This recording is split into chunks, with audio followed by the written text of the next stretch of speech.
I got the gift of speech and it's a blessing. So listen to the lesson I preach. I talk sense condensed to the form of the poem. Full of knowledge from my toes to the top of my dome. Yes, sir. We got it made and then some. This is OSD episode 328. Thank you for tuning in as you do each and every week. Yes, we got a great show in store for you. All the disorderlies around the world. Yes, tuning in. This is episode 328 from the feet up. Hopefully you're ready to rock with us, walk with us, talk with us, and all that good stuff. My name is D. Wells, along with all the Sole Doctors Disorderlies, coming to you live and direct from wherever you are, wherever we are on the internet. Every Wednesday, 10 p.m. Eastern Standard Time, we got it made, and this is episode 328 from the feet up. So let's get straight to it. Get to the Sole Doctors. We got a show as usual for you, the viewers, the listeners, the walkers, the talkers. We want to get down with you. You have a common concern. You want to let us know. We want to hear from you. Hit us up at info@OSD Live. Hit me directly at DWellsOSD, as well as at OSD Live, the one and only paper chaser, Mr. FTFU himself. So let's go straight to the P, to the D, to the X. Is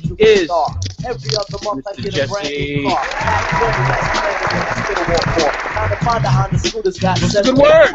Oh, my bad for y'all. I don't know. That was special ed. That's when that's when music was good. You know what I mean? Sorry, I was in my zone. I don't know what's going on. Kicks and special ed and in New York. What's up, everybody? Welcome to another episode of OSD Live, the best night of the week, Wednesday night, 7 p.m. on the West Coast, 10 p.m. East. What up, disorderlies, fellow Soul Doctors, Soul Brothers #1, Sean and D. Glad to be here with you tonight. I just want to make this known that this is the only place where you can get my shoe knowledge and passion for free. Nowhere else. I don't talk about it in the streets.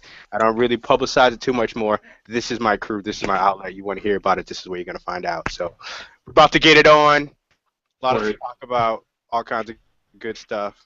Absolutely. It's getting chilly. I know y'all cold back east. Oh, man. Out here, too. So go get them Canada Gooses. Go get them North Face, Arctic coats. And make it happen. Keep it moving. Absolutely. Well, let's go straight from the P to the D to the X, straight to the A to the TL, the one and only Mr. Anita Heat. What's up, sir? Oh, shit. We live? Yeah, we live. Live from the Live one. I'm over here trying to ATL to the fullest. Hey, I'm drunk as a skunk around this bitch. This is going to make for a good show. Oh, boy. Oh, man. Yes, sir. What's good, man? My bad, internets. I didn't know. But you can have one of these. I've had a couple. And I got some tequila over here, too, if you want that. There you go. You get the 1-2 hit, right? You call it the 1-2. Oh, man. There you go. Why are you showing off, though, this week? Why are you showing off? I'm not even, man, it's just, you know how it'll be one of them days, man, and then you just come home, you're like, fuck it. Yeah, I have those days all the time, but that ain't what I'm talking about. I'm talking about what's over your right shoulder. Why you showing off? Man, we under construction in the sneaker room, man. I got a little construction going on. Okay, all right. There you go. I'm sorry, am I applying a little bit of pressure? I'm sorry. Yeah, just a little bit, Well, sit tight, Mr. Anita Heat. Let's go straight to the one and only Kadoma in H-Town. We don't have a problem. The countdown is on, sir. What's the good word? Hey, what's up, everybody? What's up, D? What's up, Sean? What's up, OSD cast and crew? Obsessive sneaker disorderlies. Kadoma's everywhere. World. Yeah, it's going down, man. Said Sunday, December 7th. The 12th annual H-Town Winter Sneaker Summit, man. 12 years in 2015. That's kind of hard to believe. Maybe. I don't know. Maybe I'm losing count. but yeah, man. And then the week after that, we're headed to Milwaukee for Milwaukee Sneaker Summit, second annual event with the Milwaukee Bucks before they take on the Los Angeles Clippers. And we're going to have a very special guest, DMC of Run DMC. Daryl Makes Comics. Doing a legendary halftime performance during the game. So if you're in the Midwest area, it's definitely an event that you do not want to miss. SneakerSummit.com got all the info. But you know what I'm here for tonight, fellas? I'm here to get into some OSD. Word. You know, we had fun last week, and I think we got a good show planned for this week. Absolutely. We do. And let's get straight to Mr. Paper Chaser himself, Mr. FTFU. What up? What's up, sir? Disorderlies around the world. Welcome to episode number 328. Thank you to everyone who is new to Obsessive Sneaker Disorder by way of the pilot episode of From the Feet Up over on Network A. Welcome. Thank you for joining us. And this is where the magic happens to begin with. Thank you to everybody, Sole Doctors, Disorderlies around the world, people from all different reaches across the world just watching the show and, you know, enjoying what they're watching, and hopefully Network A decides to say, hey, we're feeling you, let's roll. So you guys have spoken, you've left your comments, your retweets, your reposts and everything, and your feedback, and I'm forever grateful and thankful for that, and I hope that Network A is paying attention to that, and From the Feet Up becomes a normal, regularly scheduled occurrence. So stay tuned, and once again, thank you guys all very much. But as Kadoma said, we got some interesting stuff to discuss on the show, and probably a little bonus extra coming up at some point somewhere, because, you know, we can't just leave it at, you know, what's on the docket. Something always comes up from out of nowhere, and we just have to share it with you guys. So again, as Kadoma stated, you might want to head over to SneakerSummit.com and get that schedule down and keep track of all the amenities and discounts and the overall experience. I'm not sure, Kadoma, well, I'm pretty sure you have seen it by now, the post that I put up on Instagram. I missed my Supras. I had to break them out. I had to remind people of the only particular sneaker event franchise to get their own pack of shoes. I had to remind folks of that. You know? Of course, of course. Unmute yourself, Brian. Oh, I was going to say, we've been knocking barriers down for over a decade now, so we weren't doing that. That wasn't the only first. True indeed. True indeed. We've had a lot of firsts over the course of 10 years. True indeed. But you know, when you guys kicked open the door at the Toyota Center to finally start doing, you know, sneaker events at, you know, sports arenas, I'm pretty sure people thought, what was next? Who knows? Where could this go? And next was the pack of shoes, which I'm happy I have them. I'm just looking forward to the next opportunity to wear them. So that'll be coming soon for some reason. But I was going through all my stuff, and of course, as I normally do this time of year, I was looking through my inventory of shoes, you know, and upward of maybe 20 or 25 pair to start giving away to somebody at some point. And I was like, no, these are not going. These can't go. These that's a milestone, man. That is you know, that was definitely a milestone for our event, and that was a great pleasure to develop that pack with everyone involved. Bun, Matt from Supra, and of course Josh from Supra, who's I believe his Clear Weather brand's going to break out at the end of the month. So can't wait. Looking forward to see everything that happens with that. I know he's got the product. You know, but there's a lot of other factors that go into a startup sneaker brand. So there's a few out there. Brand Black too. They got a good product. It's just going to be interesting to see if there's a place in the market for them. You know, right now a lot of people can't think outside of the orange box. Got that right. We're gonna see what happens. Yes, sir. You said it best right there. But we're going to get started with our normal course of business, which, of course, is the side of business that usually pays, pardon the pun, dividends this time of year. And sometimes later. We're going to start it off with our weekly stock report, hashtag OSD Invest, as we post it on Facebook, Google+, and on Twitter, Monday through Friday, 4 p.m. Eastern Standard Time. So we're going to read, starting with Nike, finishing at $96.95 a share, up 48 cents per share on the day. Skechers finished at $58.42, down 1 cent per share on the day. VF Corporation, VFC, Vanity Fair Corporation, finished at $72.66 per share, up 23 cents per on the day. Under Armour finished at $70.48 per share, up $1.11 per share. Nice game for them on the day. Deckers Outdoor Corporation, parent company for Uggs, Teva, couple of others, finished at D. Wells, because it's the time of year, $94.52 per share, up $2.32 per share on the day. Foot Locker Incorporated finished at $56.19 per share, up $1.36 per share on the day. Adidas AG on the OTC market finished at $40.14 per share, up 51 cents per. Puma AG, something's happening with them. I got a reading here of 186.35 on the ETR market with no reflection of change. So there's nothing there at all on the day. So we need to figure out what's going on with Puma. Right.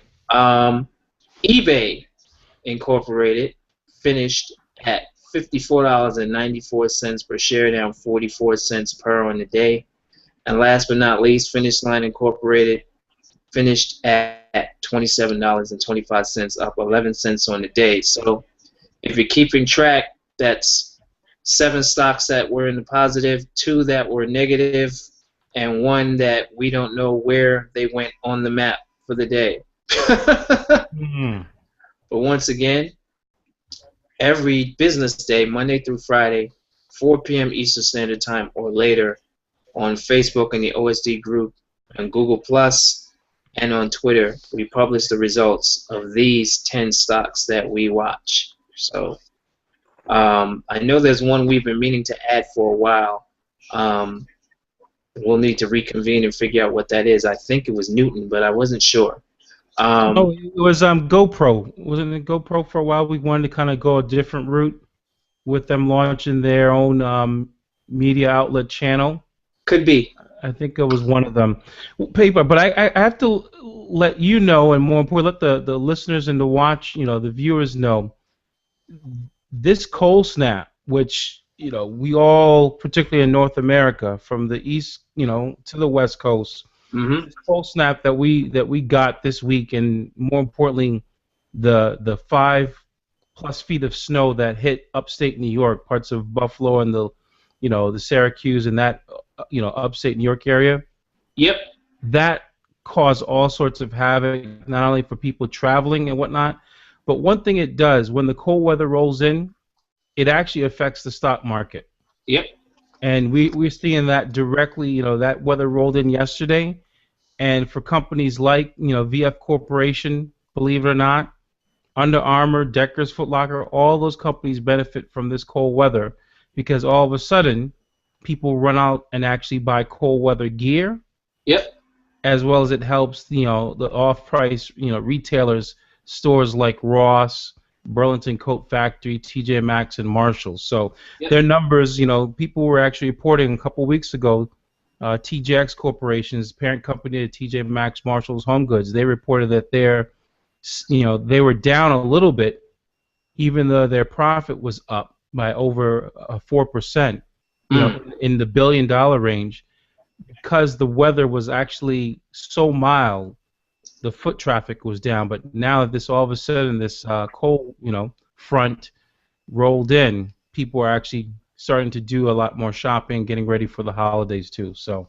Well, it's no coincidence, soul brother, that the three biggest earners on the day are three that specialize in making gear for inclement weather in some way, shape, or form.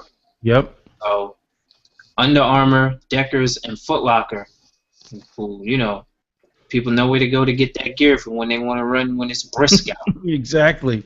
As we know, when you know, especially those of you out there on the East Coast, when it hits this early, it is going to be a long one, and a cold one. Therefore, the Columbia boots, the North Face boots, get them ready now. Yeah, man. You're you know, you're shoveling stuff into your car. It's coming, and you know, Columbia, North Face, the outerwear is going to have a very good year. So what are you saying, Jesse? I can't wear sneakers anymore? You know what? Don't do it to yourself. Maybe Don't do it to yourself. I gave you a little sneak peek during the week. Don't make me go behind me and grab some of my gifts. Feel bad. So just leave it alone. You heard the man, ladies and gentlemen, and you need to check out his website, jesserawljr.com. It's on his lower third. He's got a lot popping over there. You might want to go over there and check it out. I'm coming for everybody. Anybody and everybody that says they're an influencer, you want to talk, sit down, take some pictures, and tell me what you're all about. I don't want no fame. We ain't doing no Ronnie over here. This is straight realness, okay? Fame! I know, right? All right. Take over. Kadoma, what you got to say about I see you awfully quiet, Kadoma. I'm coming for you, too. I'm coming to you. I was going to say, you know, I don't know how it was up there, but, you know, Texans are some ornery people, but you throw a little cold weather at them, man, they shrivel up quick. I mean, I was sitting at the bar by myself this weekend watching the football game. I couldn't get anybody to come outside. It was that bad. You know, but I don't know. From what I see down here, you know, usually when the weather cools off, people, you know, go shopping. They need to get a jacket or some long sleeves or whatever. You know, they want to pick up some new gear. But this year, it just hit so hard, so quick. I mean, people were running to the car, you know, from work or school and just going straight home. Like they didn't even want to be bothered with going outside. I don't know if that's how it is in other parts of the country, but that's what I noticed. Yep. It's about to go down. It's getting colder. Ridiculous Creative is in the building. What's up, sir? Welcome, welcome, welcome, welcome. Yeah, we can definitely hear you. See, you got the scarf on. I came in, of course. I came in on the point where you said it's getting colder, bruh.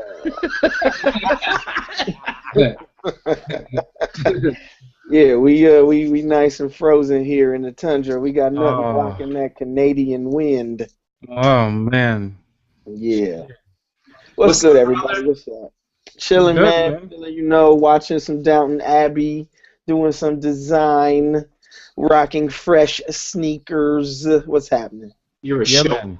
I don't even like you.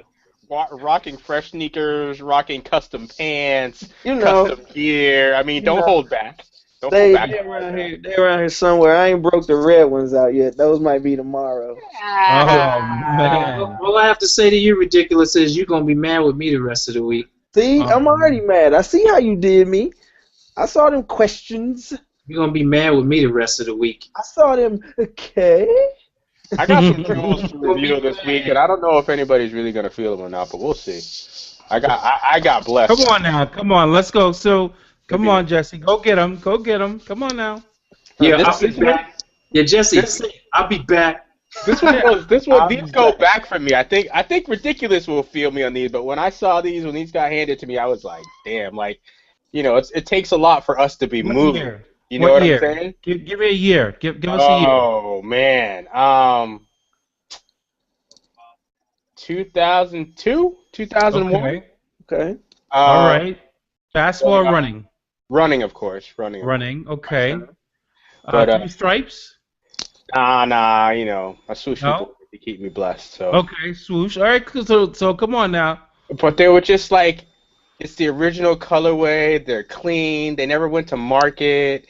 and it was just like, it was just like, wow. I was like, wow. I was like, why don't you just say I'll be back? Just say I'll be back. Say I'll be back. all right, I'll be back. Let's see. And while he is going to get whatever it is he intends to hit us with, one of the things that I think went quietly under radar. Don't do it yet, Jesse. I mean, these were like. Don't do it yet, Jesse. Don't do it yet. Hold up before you do it. All right. So one of the things I think that went under radar. What's today? The 17th, D. Wells? Today's the 19th of November. 19th, Man. Excuse me, 19th. 12 days ago, Mm-hmm. Nike terminated Adrian Peterson's contract. Yep. They said bye-bye, and he's fighting for all sorts of rights right now. Tough, They said, "Peace, child abuser." Alleged. Back in my day, that was a prerequisite when you got your ass tore up. I think a lot of people are trying to go after Dwight Howard now for using a belt, right? Did you read that? Man. Yeah. I read that in the paper today. That he used a belt. That's a slippery slope, man. When they start trying to regulate your home. Mm-hmm. Exactly. Out there. I don't I know if you read the specifics on Adrian, but some of the wounds were pretty bad. I don't know. I can remember welts that looked like I got cut with a No, they said he was bleeding in the private regions there. I didn't speak much on this. So I don't know. And all I can say, Kadoma. Yeah. I know for me, I don't know for some of us, when you saw a switch, you knew you were gonna bleed. All right. You weren't getting a spanking unless there was welts and there was blood. So you just knew it. It's just part of the spanking. Yeah, it's true. I mean, Straight up, part of the spanking, because as soon as you got whipped, that same person that whipped you went in the house, got the alcohol with the gauze, and wiped you down, gave you a Band-Aid, gave you a lollipop. Dude, I used to beg for a belt because my damn hands look like this. And then a lot of us forget that it wasn't even like a year or 2 years ago that Adrian Peterson's other son wasn't he like beat to death by a stepdad or something? Exactly. Yeah, by the mom's boyfriend. One he had just found out about 2 weeks before. Right. Well, anyway, I don't know how we got down to be talked about, but we're talking about Adrian Peterson. You're saying 12 days ago. What? Yeah, I don't know how we got down this road, but I have to confess something. It's pretty deep, but I'm just gonna say it and move on. Okay. Okay. Bill Cosby never touched me.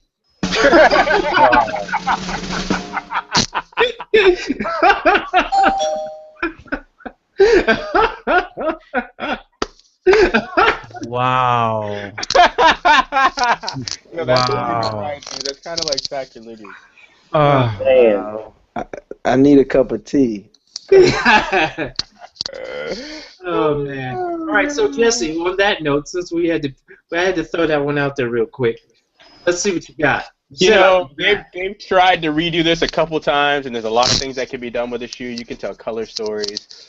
It's a huge emerging markets shoe if they did it right.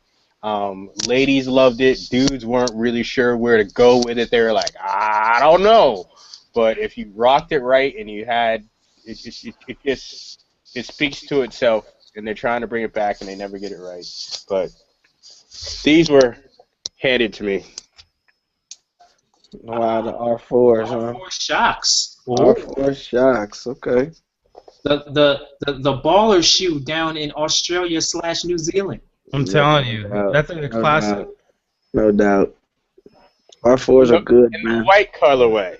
The black one was like a satin, but the white with the red. Yeah, R4s are solid. Why are you playing the Cosby show?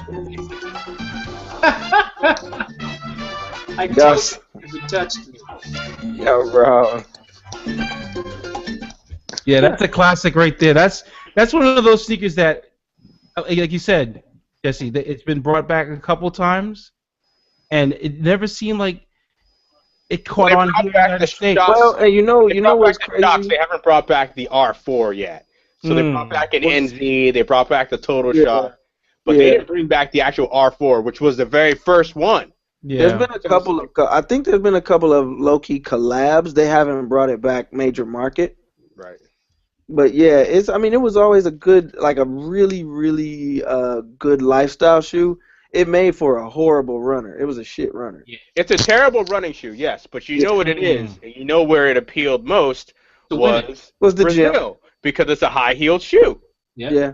You're immediately in a high-heeled shoe, and they were like, "Whoa, whoa," and it still is, even right now. You could the women's line where they actually added a fifth shock directly in the back went hard in the gym.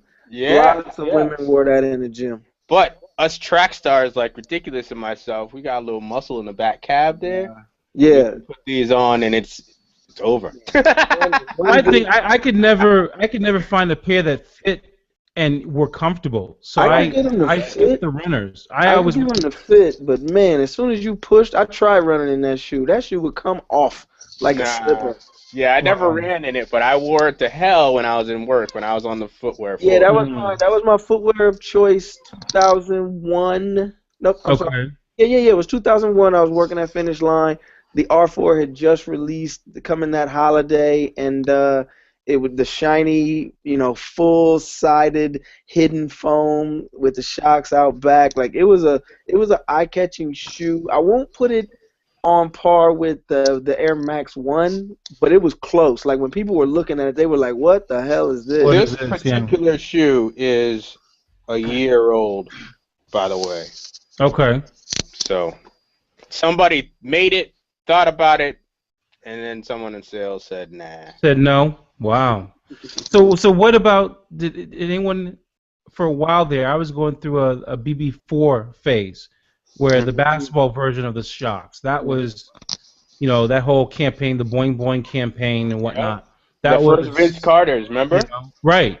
I mean, those were big. I mean, those sneakers were actually comfortable. I actually played in those. Yeah. Not that they did anything, but I actually played in them. Well, and before it came off the rails, Adidas, through the form, did an amazing version of this. When A-Cube technology was actually a functional running technology and not that stupid bounce, they actually did their own version of the shocks like that. And I had it was the dual shocks, and then there was the A-Cube control and the A-Cube cushion. Yep. They were amazing shoes. I'm still trying to find a pair of those because they were some of the best. Yeah, those are hard to find right now. Very. It's almost like somebody bought them and just wiped them out, took them out. Yeah, literally just put them in an Iron Mountain somewhere out in Utah. Like, no one's getting these ever again. Well, I think a sneaker like the R4, because it's so popular outside the United States. Yeah. We saw so many different colorways of that sneaker too. Like the I remember. TL, man, that was so many colors. Knocked off shoe ever. Like that shoe from China, you can get any color you wanted. Well, you know how they just released the TL mid recently again for like 125, 140 or something like that. Right. It didn't sell in the States, but supposedly it was so hot in Europe that there's a couple running around with now on campus with material stores. So like full suede uppers and different shocks and like that was an uncomfortable brick of a shoe. That Shocks TL was Yeah. My problem with shocks was I would wear through that back shock on the medial side so quickly. That's the one that would break off too. They didn't count for that when the technology wise. They didn't count for that. The only one that worked was the full shock. But the other ones were kind of like... I would destroy that. It looked like that shoe didn't even stand a chance. Yeah, that one would come uncorked. Yep. Yeah, that's why that one will not be getting worn too often. It's got to be pretty hot, pretty sunny. I can't be going too far. I'd have to put that one away wet. I'd wear the hell out of that and then just stash it when it was time. Like, you had enough shoe? You had enough wear? Okay. That's a good one. That's a good one. Well, Paper, yes, let's sir. talk about this this article that popped up. Yes, sir. I even saw it over on the Shoot Game, but I also came up in one of my readers about the police department wanting folks to do meetups, transactions. Now, Rick Ross style. the good old police department in Albany, New York, has told children or youngsters that they should use the local police precinct, one of the local police precincts, as a safe haven for their sneaker meetups. This is in light of a young man named Marcus Dixon, who's now facing 25 years for robbing a kid of his kicks at gunpoint. So the police chief decided to step in, and this is, in Colony, New York, which is, in the Albany area, where he kind of made the idea up to one of his local precincts to make sure that this kind of thing just isn't happening anymore. So he realizes that the trend in, youngsters buy, sell, and trade in sneakers and how much they're worth after you buy them and everything is only getting bigger, especially where he's from. And he's decided to kind of create this solution where if you're not sure of how the deal is going to go down, set it up at the precinct. Which would never fly in any of the 5 boroughs in New York. I was just going to ask you that, because would anyone even entertain going to the precinct to do a hand? I'm not in New York City. In New York City. New York, no, probably not. But I'm not mad at the idea in any town, whether you do it or not. They have safe havens for every amount of domestic violence, gang violence. You got places you can go if you're walking on campus, you can get a safe walk or a safe ride home. Why not? If a situation has drawn enough danger to have that kind of attention, I don't see a problem with it. I think it's foolish to do transactions with people that you don't trust. You would never give your money to somebody that way. But in light of the situation being what it is, if these things keep popping up and people aren't going to get any smarter, I applaud this police chief for offering it up like that, because the truth is, if you can't do something safe there, you can't do something safe anywhere. Yeah. Well, I think it's also an education piece, and we here at OSD like to educate, elevate, and move people forward. These kids don't have any kind of rules or structure around any kind of etiquette or moving through or organizing or collaborating with each other. They just go to these events, hold their shoes on these boxes and stuff like that. No one has said, hey, there's a safe way of doing this. Don't go no alley. Don't do it in your car. Don't, go to a coffee shop. Do it in the local park. Why would you go somewhere where you could possibly get something pulled on you? And most of the times, unfortunately, some people will pull on anywhere now. So that can be hard to do. Yeah. Again, there's no conversation happen. There's nobody with some sense saying, if you're going to do this. Well, and I liken it to kind of like a pawn shop. That's where you go to have that third-party interaction to pick up something that you normally wouldn't buy directly off of somebody else. It gives you that. It puts it in a retail space. It puts it in that third-party space of a transaction. And I always liken things like this. The example I always give is baby food. It tastes nasty. It ain't for you. You eat solid food. Babies need to eat too. Like this is baby steps for those who don't handle business like we do. Good for them. True. Well, you know what the problem is, and I've been watching this go on for a while now. Anyone that goes to sneaker events has been watching this go on for a while now. You see exactly who the prime candidate for this kind of thing to happen to is very early on. The parents aren't treating this like something that's serious business. They see it as something as a hobby that tends to make my kid a little extra money. It's not even being treated like a lemonade stand. Like a lemonade stand, if you allow the kid to set one of those up, you make sure they got the right tools, you make sure they got cups, you make sure they got all the utensils they need, and most importantly of all things, the flipping stand itself, because you can't stand there just pouring drinks for people and got nowhere to put it down. Right. So the key things that probably in the window watching the kid outside the whole time. Right, exactly. Yeah. So they're treating the sneakers like, oh, that's a cool little thing. Who knew you could get so much money for a pair of sneakers? And I've heard parents say this, like, oh, if anybody anywhere wants to buy a pair of sneakers for my son, sure, he can go on his own. I'll take him, whatever. And they don't even realize that from just an overall not knowing who the hell you're dealing with perspective, why are you throwing your kids to the wolves like that? Right. It's a maverick marketplace. It's literally a frontier, 1800s Wild West marketplace. It's unregulated. It's totally not. And even as a mother, and I've seen this, mothers will drive their kids to places that these kids would never normally go to. Never. I think we know what I mean when I say that. They would never normally go to. But because somebody said, oh, I'll pay X amount of $100 for these pair of sneakers my son has, I'm taking them. No. But then they drive them there. They stay in the flipping car and leave him there to hopefully walk back to the car Bruh. with said $100. Bruh.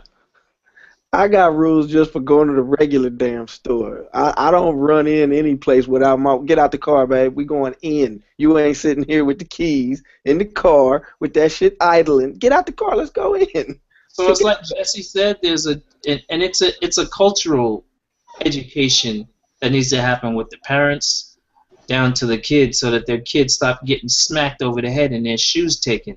Absolutely. Because there's a lot of times what's happening and people don't even have to brandish a gun. The minute the kid gets out the car, he's surrounded by 2 or 3 dudes, and get the hell out of here.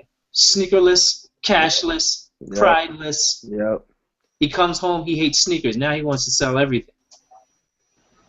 Or worse yet, he hates whole races of people based on knuckleheads. Well, I try not to go there. Oh, you got to go directly there. I try not to go there simply because of the wide range of races and cultures of people who are into sneakers. That's the only reason why I said I wasn't trying to go there. But, no, but I mean in general though, like for me, it's not even racial for me. It's like in my town, it's those rich white kids from West O. It's the Asian kids who always seem to have. It's not just racial. It's neighborhood. It's economic. It's class level. So that's why I say we kind of gotta go there just a little bit. Mm-hmm. Just because those. Well, you gotta go there because we're talking about mom taking the kids, and mom ain't educated. Mom is computer educated. You know what I'm saying? So let alone what preconceived notions the kid may have about the race, or what the kid may hear from school about the gangs or the neighborhood. Part of why I say we have to go there is because when Finish Line labels a store an urban store, you gotta go there. You know, when this one is a suburban running store, they're categorizing these things without us saying anything. So it's there. But that's again, that's where we come in, and what we're talking about is it doesn't take a lot. It takes a conversation, very simply. And it's not like we haven't seen these moms. It's not like these parents don't show up at the events. But what the problem is there's nobody at the event saying, "Hey, sir, you know what?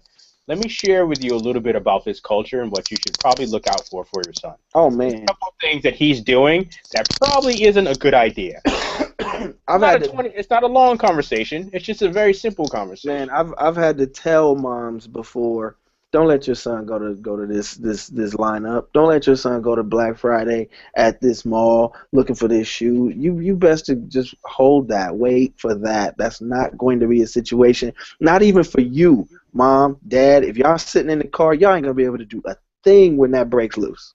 Yeah. I had this conversation with Index here in Portland, one of the consignment store. You know, and I was like, you guys have an opportunity to be a resource for people. You know what I mean? You're one of 2 shops out here now, but you can be a positive resource, or you can be just another space. You know, it's up to you. Mm-hmm. Yeah, it's definitely, for Albany to do that, that police chief in Albany to do that, that's cool. But I mean, that doesn't really solve the problem in that if I know I have issues with the police, I'm not gonna meet you at no precinct. See, but to me, that's one of those things where, okay, kid, learn your lesson. Your buyer decided not to come here. Don't deal with that buyer ever again. Nah, and here's the reason why I say no to that. Because it depends on the shoe, number one. Like, if it's a Dornbecker and somebody changes location, guess what? Somebody who wants that shoe is changing locations too. And the other thing is, the buyer or the seller, whichever the case is, could be like, yeah, I got issues with the police. I can't be walking in the precinct right now. I'm legit. Come over here. Oh, okay. So see, that's why I'm saying say no to that. If you that like the kids like to say, if you that thirsty, go get got. You deserve what you get. At some point, we gotta speak. At some point, we cannot make excuses any longer because we let the fish off the hook just the same as the foolishness. Yeah. You want that shoe that bad? Deal with what you're about to get into. Flat out. If you can't wait, if you can't be patient, if you can't be mature enough to say hold tight. I actually had a young dude, no lie. God's my witness. Had a few pairs of my kicks that I don't wear. I'm offloading them for great prices. This dude was coming back.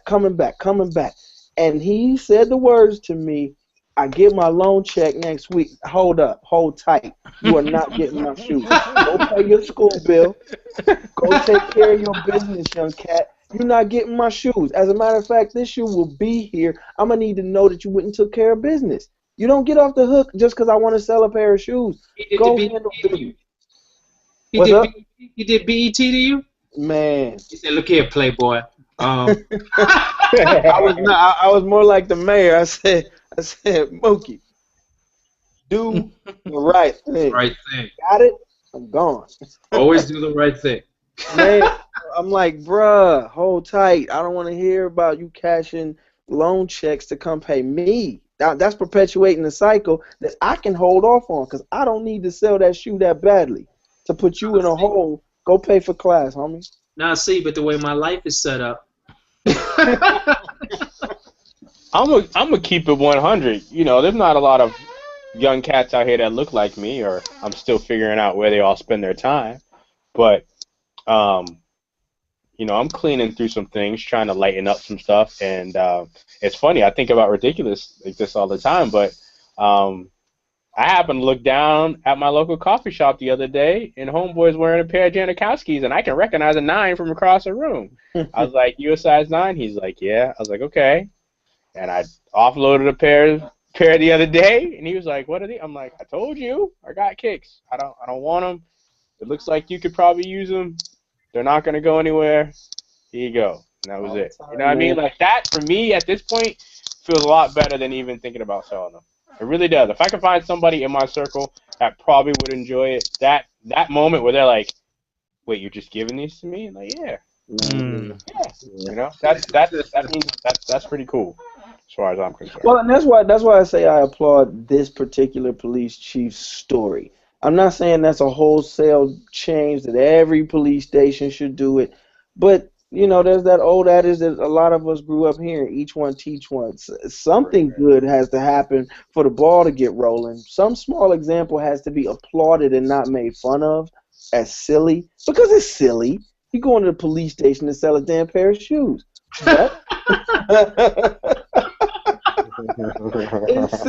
It's silly as hell. It's foolish. You're going to the police station to sell something you already bought and wore. Exactly. But I applaud the effort of, this older, even if you're just talking age demographic, that's like your granddad picking up your iPhone 6 and going, okay, son, teach me how to download apps. Oh, grandpa, you funny. I'll teach you a little something. That's a generational gap. It's bridging the gap. It's it's an olive branch. It's foolish. It's silly, but I think it needs to be applauded so that those who watch us are being taught, okay, maybe I can do something different. Maybe I can kind of kick this ball down the road a little further. Other than that, it's always going to be this weird sort of little frontier business that no one, they don't realize they're conducting business. You know, they don't realize you moving enough shoes and you high profile and you putting your stuff on the net. You know the IRS can see you, right? They're gonna come asking for their percentage of sales tax in your state. Don't put it past them. If you making dollars, they're gonna come collecting. Hey, you don't realize that, do you? I just said this to somebody to your point. I said they legalized marijuana. You better watch out. Yeah, just tax it. Just tax it. For all revenue. But again, that's the kind of thing is like these cats don't realize they're actually conducting rudimentary retail business with a consumer, be it respectable, be it shady. And so it's like, are you handling business or are you just all about this sneaker life? You know, I think that's why I would I do it? No, but I applaud the effort because it's one story in a multitude of bad ones that I think should. How do you, Steve? How do you classify sneaker life? How do I classify sneaker life? Mm-hmm. Oh hell, I don't know, man. That's too broad, really. I mean, that was more a lampoon phrase that I was. Like, that's almost ethereal. Damn, you got me. Is it ironic if I wore a T-shirt one day that had a sneaker on it and said legalize it? Yeah, I love that. I love that. I love that. The irony in this whole thing is there are hazards going on behind something that was bought, taxes was paid on already, and it's about to be sold again, and now in this secondary market for this stuff, there's no way to corral it just yet, but people are trying to find a way, believe me. Yep. There are people trying to find a way right now, the same way they found a way to begin the monopolization of marijuana. And it's crazy because there have been a lot of people in jail for a lot of years for selling the same thing that now is legal, and big businesses get ready to be set up. So don't put it past anyone. But we do need to educate people on the fact that there's a business aspect, and if you're gonna co-sign on your kids being out here doing this as opposed to the lemonade stand or whatever other business that they could be into making a little bit of money, you don't just have them out here in the wilderness just because of shoes, because now you're really just throwing them out here against all kind of stuff that they're just simply not prepared for. Yep. I'm seeing people get victimized all the time, seeing and hearing about it, and it's like. And don't even get me started about the transactions. Stop trying to sell shoes if you ain't got no damn bank account. Yeah. That one is just... That bugs the crap out of me. Using other people's PayPal accounts. Yeah, don't even approach me. You know what? It's just in general, man. If you're, when you talk about parents and stuff like that, if you're not talking to your kids, if you know you're not talking to your kid, if your kid is internet educated, and they're spending more time on the net or listening to their friends, and you haven't had that discussion, don't do it. Just get educated. Get educated all around. I'm telling you. Because if you don't give it to them, someone else is going to give it to them, and if it's wrong, then it's wrong. And then you're going to find out when it's too late. So, True. All I'm saying is I can't wait till we get that education panel popping at the next sneaker summit. Word. Kids. Word. Teach the youth. Condomas for the children, y'all. Kadoma. You've been quiet over there, Positive K. You got no words? I don't know. I mean, he was formulating a plan on how to get to that Houston precinct. He was like, I wonder. Like, yo, they need no, that's not what I'm thinking at all. They're messing with my clientele. Not at all. Man, I don't know. Things have changed, and and we've seen sneakers going to a totally different generation, and I don't know if they grasp its roots or history or where it came from, but I think a lot of these kids graduated from Pokemon cards and Every time he says that. I'm dead ass serious. Very true. I mean, you know, it's a different ball game. Yeah. It is. Pop It tabs. definitely is. Yeah, you got the pop tabs. And It's true. that's crazy. So true. Sneakers are the new pogs. There you go. See, that's crazy. Wow. I don't even know how to process that. Garbage Pail Kids all over again. Well, in our next story. Oh Lord. Yes, Yeah, man. Steve. I meant to do this in WTF, but I was a little rushed when I did it. So Oh, don't worry. you no longer have to wait for auto lace sneakers thanks to a company called Power Lace. Let me just be the first to say, you know, you're gonna see somebody rip this shoe apart and put them in those universal. Yes, exactly. Yes, you know that. Somebody already in the lab. I thought the same thing. When you got people painting the bottom, the formulating paint, getting real scientific on it about how to paint an outsole and not scuff it. Yeah. Oh, you're gonna have somebody rip this shoe apart and put that Power Lace in the shoe. I agree. I like the shoe. I mean, I don't like the shoes design. I like Kadoma. No, I'm serious. I like that positive. Let me see your cup. Let me see your cup, please. Let me see your cup. No, hold it up a little higher. Okay, it's consumed. Okay. You on that special K. You on that something. Yeah. No, I'm dead serious. I watched the video before the show. I like the lacing system. I think The lacing system, but the sneakers. Let's be honest. The sneaker is ass. Ugly. Exactly. Thank you. But, you know, first time I've ever heard that from you. That's like a distinct opinion. I mean, it's not terrible. Some people do buy those sneakers. He said it's not terrible.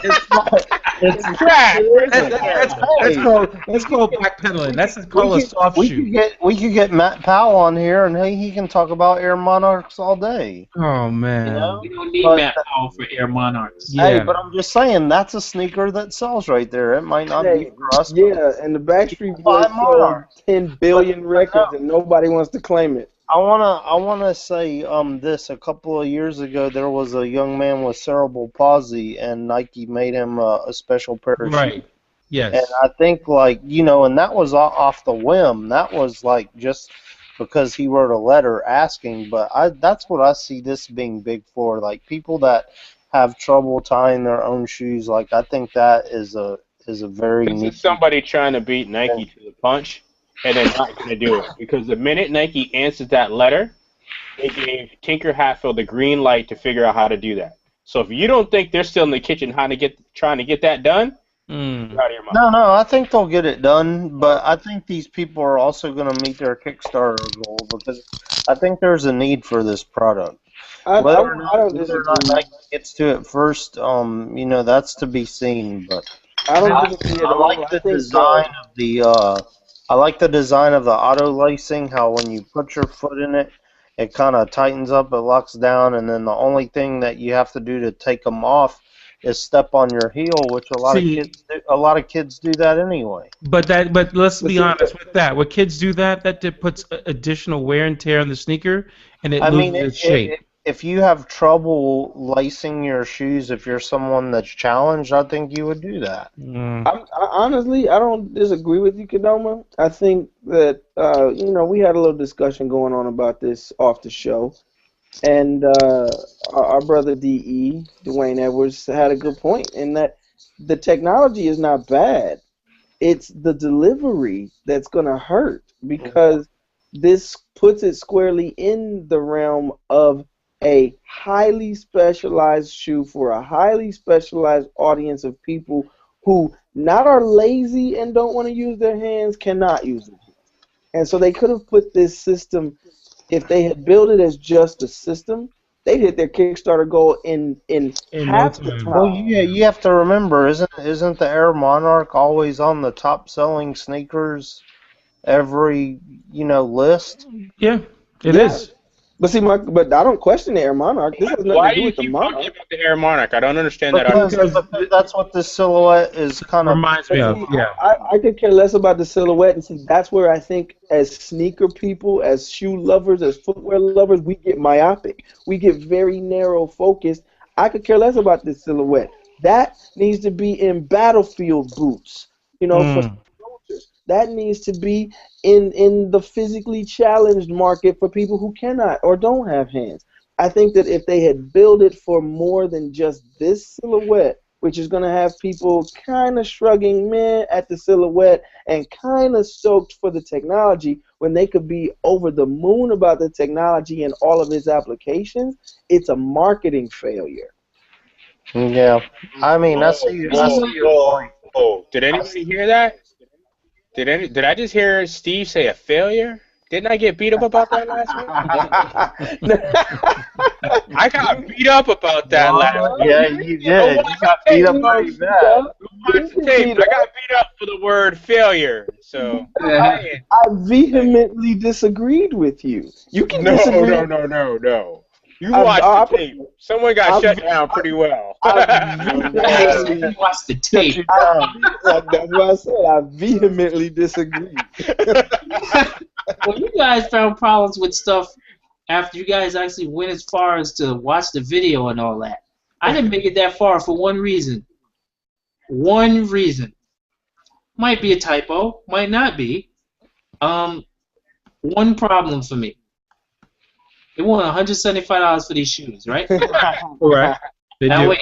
Too much. If you want that much money from somebody for a shoe, you can't get the $ in the right place on your ad. Oh, that's just because of they're not from the United States and other countries. Yeah. Are you claiming US dollars?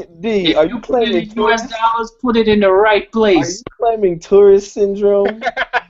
where can I have burger? That's because they're Canadian. Let's just chalk it up. A lot of the Canadians, they put the $. Hey D, are you really? That is graphic design fail number one. See, I've seen that so many times. Canada? I've seen that Canadians do that. It's just like Canadians spelling the word color COLOUR. Hey man, that's just classy. No. Hey, so, I'm 5 hours away from Canada. I'll go up there and make sure I let them know that this is wrong. Handle it in Canada. I looked at the video. I looked at all the machinery that they bought and invested in, and I said, okay, I understand what they're doing. They wanted to control everything from beginning to end, but the bad thing is this sneaker is very ugly. I would not spend $135 for it. I think the technology is unique, but the silhouette, the delivery, like Steve said earlier, the actual presentation is horrible. And this is where I think crowdsourcing goes totally wrong. They wanted to control everything from start to finish. They didn't want to be told what to do in a big crybaby youthful move. We're gonna go to the streets. We're gonna have people give us the money. Nike would have given you millions. Privately pitch this to someone else who has the resources. But no, you wanted to start to I think they would have ripped them off personally. Look. I don't. You know why I don't think so, Kadoma? Steve Jobs was famous for doing this. iTunes is actually called Sound Jam 10 years ago, and they paid him and they put him inside Apple and said keep doing what you do. These big companies aren't always in shark mode to steal. Sometimes they just need the idea and the people who made it to keep working on those things, and they will gladly suck you into the company, keep paying you to keep banging that out. I've seen it happen. You have incubators now. Exactly. Well, if they would have bought them out and got rid of this silhouette and put the $ in the right place.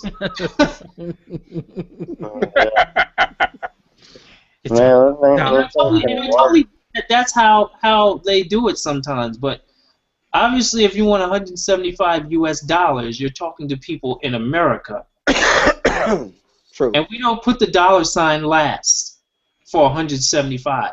But we might put the $75 in front of the E if we're feeling classy at the theater. Sometimes. The name is horrible. Oh God. The name is horrible. What's the name? Power Lace. Oh, that's just shooting straight. I like that. Just shoot straight. What is it? Power lace. Got you. Yeah. Lace with power. Like. Can we move on now? Jesus Christ. Well, I mean, I want to say on this for a minute because you just spoke about and you said about Josh and his new venture with Clearweather brand Kadoma. Yes. It's not easy to put shoes out. Hell no, it's not. It's not easy to put anything out, much less a shoe. It's totally not easy to get into this market at all. There's a lot of factors. I mean, Trend you can have the product, you can have the endorsee, you could have the marketing, you could have the salesman. I mean, name something else I'm missing, Steve. I know I'm missing something. At least with the Air There's a lot of factors that go in to baking the cake. And not least of which is wear testing. You about to kickstart these things and promise people that they're gonna get these shoes? They had damn well better work. Well, they had a guy doing backflips in them in the video. Our favorite company also has somebody dunking a little bit higher on video. Sean, the question you just posed goes back to the question that we asked the dude about Atonics. What is your plan? You've got a great brand. You've got marketing, you've got a little financial backing, great. What is your plan to permeate, did I get that right word? Or to penetrate the market? How are you going to do that, and then how are you going to sustain it? Those questions have to be asked before you go, I love seeing all these Instagram, like, oh, I'm getting the shoes and new brands, da-da-da. Great. Where's your longevity? What is your plan? What is your 2, 3, and 5-year plan? That's the beauty of hipster Kickstarter, man. And I know I'll offend some people saying that, but I've seen some things get millions of dollars on Kickstarter that literally are no innovative ideas. It's a popularity contest of crowdsourcing money. Ask 1 million people for $1, you're successful. It's literally skipping business school. It's skipping all the things we know better about, and it defies logic because in some instances they actually get fully funded, right. And then they bring and then it falls flat there because guess what, America? They got you. You gave them $1 million to make a prototype, give you a poster and some shoestrings, and now they've got $999,000 of your money, and you got a sticker. Okay. About to say, the brand that you loved on Kickstarter does not come to fruition. It stays there. I've seen backpacks. I've seen camera accessories. And I'm just like, I go and I see other, so you go to like a camera place and you're like, what happened to this brand? It broke. It didn't really work as well as we thought it would in the marketplace. Like, that's why places, shows, and situations like Shark Tank are so effective. They're going to sit there and ask those questions. How much did you make last year? How much you projected for? Why don't you have such and such in place and you said you made such and such? Who valued your company at how much? They ask all those questions for that reason. Like, that doesn't happen on Kickstarter. And it's not ever going to happen on Kickstarter. But the best idea that can never ever be duplicated again was the kid that years ago sold pixels because you could zoom in on your screen. He sold 1 million pixels, made $1 million, $1 per pixel. After that, you can't sell me nothing. That's brilliant. He's the all-time gangster of everything. How do you win at everything and his picture is just right there defining it? Sold pixels. Yeah, I sold pixels. I sold you pixels on your computer. I don't even have the pixels. I met up with Pablo Escobar and sold him pixels.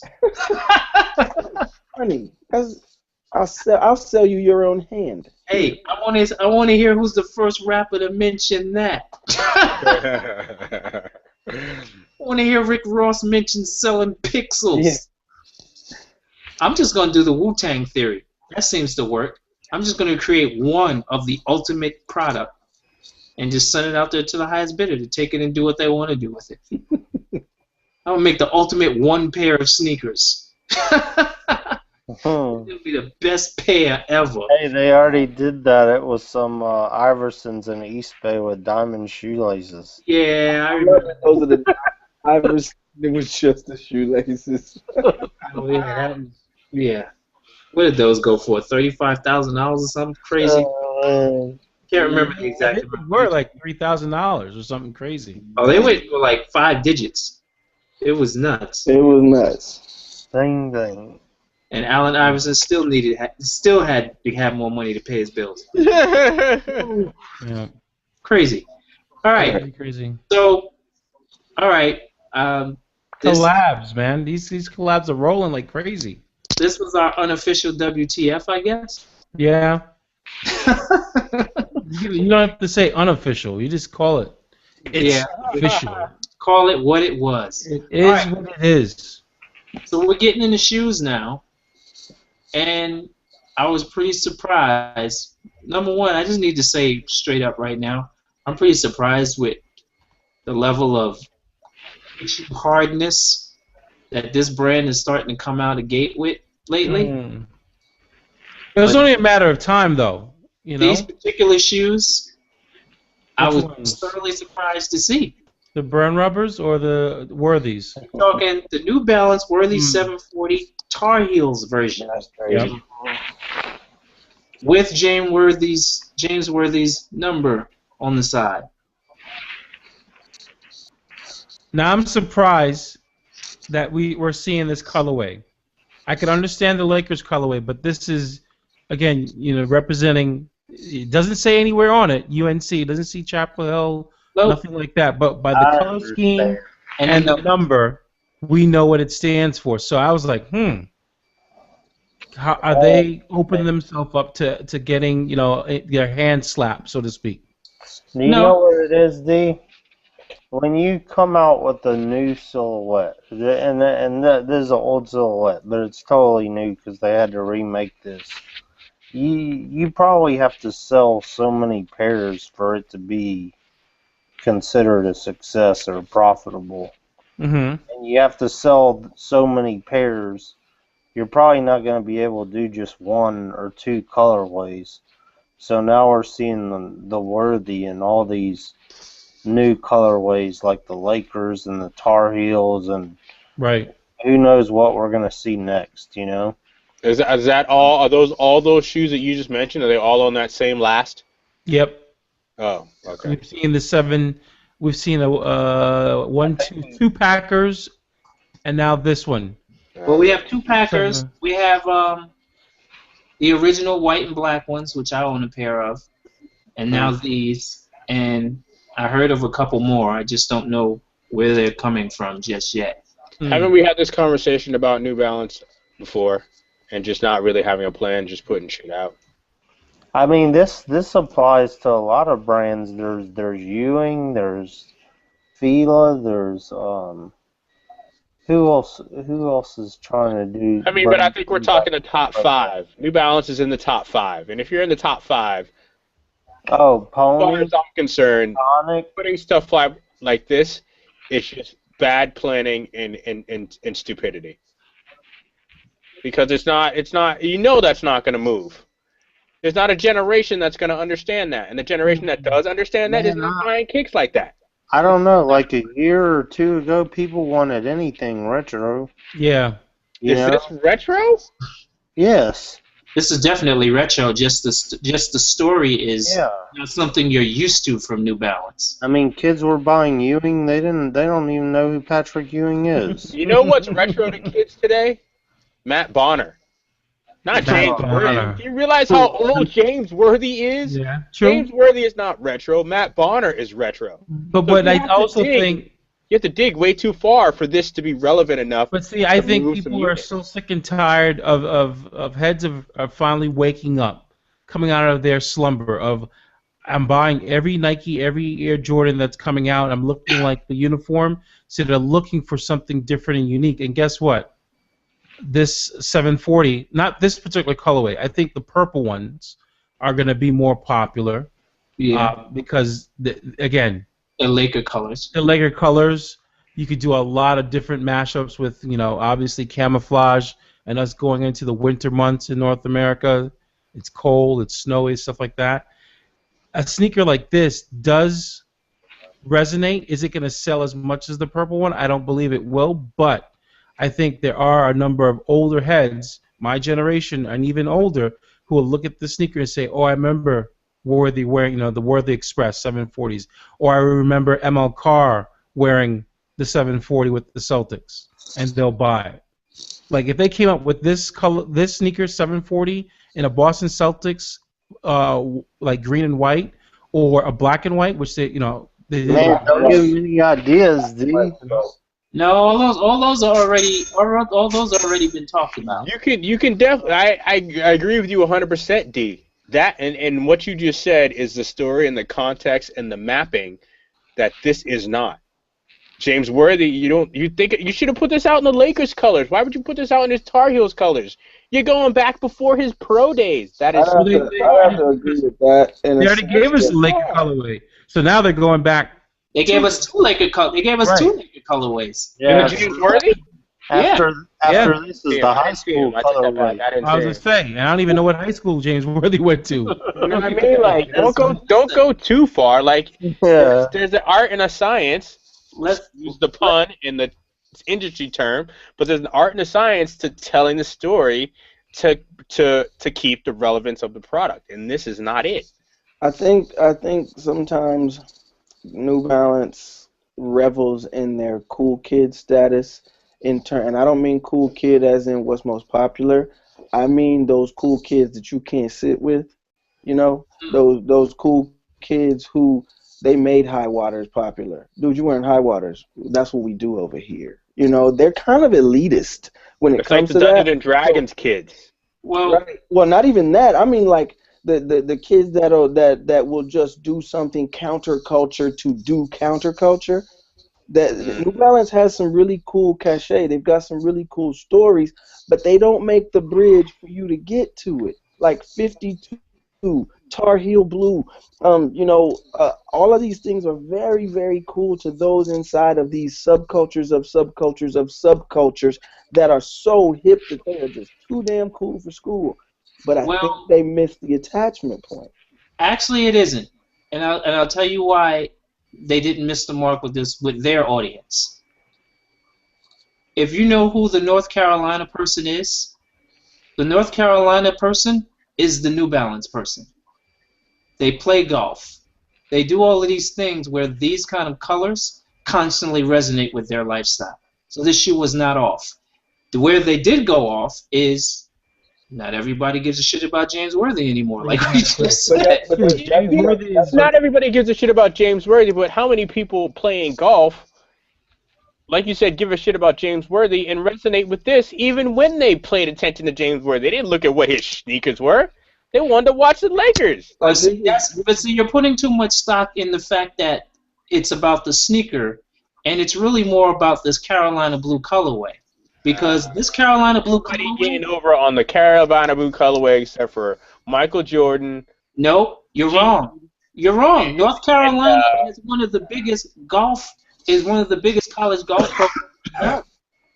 I agree with you, but why are we talking about golf with a basketball? Because like I said, the New Balance customer is that person. So when they're not playing golf, if they want to play basketball in a pair of shoes, they might be inclined to buy these because they're Carolina blue. I know people who only buy shoes. Might be would not be enough for me to put a line of shoes out. Yeah, see, hear me out. We don't know that they put a lot of shoes out because, like we said, they got to spread this across, a number of different stories and pitches they got to sell. But I know people who buy shoes only because they're Carolina blue. You should be talking to them. What is that? Said you should be talking to them. But no, I can't because you got to understand that certain colors represent a tradition for people. And North Carolina... I agree with that. I understand that. You have your sports fans, you have your regions. I get that. UNC represents that. It doesn't matter what the sport is. It could be football, it could be basketball, it could be golf, it could be anything. This Carolina blue resonates with a lot of people, believe it or not. Same thing with the Duke blue. It resonates with a lot of people. True. You're right. I will agree with you on that. Yes. You're So right. I wish them the best. That's where I see it making sense. Now, if you just look at the shoe on the surface, if you're not that person, what are these? That's simply going to be the question. That's the truth. It's going to be, what are these, and why is there 52 on the side? Yeah, not a lot of It people said James Worthy on the tongue too, doesn't it? Yes, they do. Yeah, it says Worthy. It says Worthy. That could be anybody. Yeah. I mean, I think it's a nice shoe. I think it's a dope. Yeah, I Look at the agree. materials on that. You're not gonna see that from anybody else. Those purple joints with the suede, I think they look great. Those are my favorite ones so far. I think it's a great look. I don't even have to wear, like, that's not my style, but I do appreciate it. I dig it. And the paneling is perfect for great materials and color stories. So it's a solid shoe. It's definitely a solid shoe. Like I said, and I hear everything Paper's saying. I just think that shoe companies have to be careful about that subculture, because it can go as deep and as minutiae as you can possibly get it. This is the science geek telling me about star 10-0.15 in the Andromeda Galaxy, and you'll really get a kick out of this. What it is what? You're going into details that are lost on even the most intelligent mind, because you think your story is so cool, you can actually undershoot the mark. I've had this conversation this week with a director at the Swoosh, okay? And it's a known fact that there is a disconnect with the stories being told being driven by data and guessing versus those that are actually in the culture. There's not enough actually going out into the marketplace and understanding what is actually happening and bring it back to make things successful. It is a void. There's a hole there. And I see shoes like this, and I'm like, there it is. Well, is that because people are sitting in an office and don't hit the street? Yes. Yes. Part of the culture? Yes. Okay. Market travel is now Finish Line and sporting goods. As opposed to, and maybe it's a little bit different in New York and Philly and LA because you have some boutiques. And hopefully you're going to those boutiques and asking the right questions. But even boutiques, you should be going to high schools. You should be going to the YMCA and figuring out what's going on there. As our good friend E. Scott once said, I want to know what's in the kid at the YMCA's bag. I don't need to know what's at the boutique. I need to know what's in that kid's bag. I need to know what's in that kid's closet. And that's not happening anymore when it comes to putting these stories together. Nope. No. And I only say that with so much passion because of what I've learned here in conversations with fellow soul doctors, especially ridiculous when you understand the pieces that go into the story and how easily it can be, not easily, but how it needs to be crafted to resonate. You know what I mean? And it's just like, what are you talking about? I think we can quickly turn a shoe into museum status, but at that point, that's like the difference in art or gallery art or anything. When it becomes so precious and it has such good details and ideas, and let me tell you this precious story, then it's meant for a glass case. It's not meant for sales. If I would have seen that shoe with a picture of James Worthy in his jersey and something happening at the University of North Carolina, I'd have been like, oh shit, that shit is kind of dope. But just like it is now, something's missing. I'm not paying attention to that. Yeah. You got to complete the story. And for those of us... Or know that audience. Like you said, Paper, know that audience. Know your audience. Exactly. You gotta find the right way to just simply connect the dots, which they've been missing at with certain things. Like, so the question is, do they not care? You know what I mean? Like, how do you miss those dots? That baffles me. Here's the question. When Under Armour wants to put something out that's related to the University of Maryland, they don't miss. It's because they're embedded in that culture. You just answered the question. Answered the question. Yeah, you got to embed. You got to embed. Yes. Just answered the question. Yeah. And somebody had a good point of, are they moving numbers? Who says they're trying to move numbers? You know, maybe this is a highly targeted, very small run of shoes for those who would know everything about James Worthy. Mm-hmm. And I would buy these. Right. I would buy these without hesitation. I would buy these.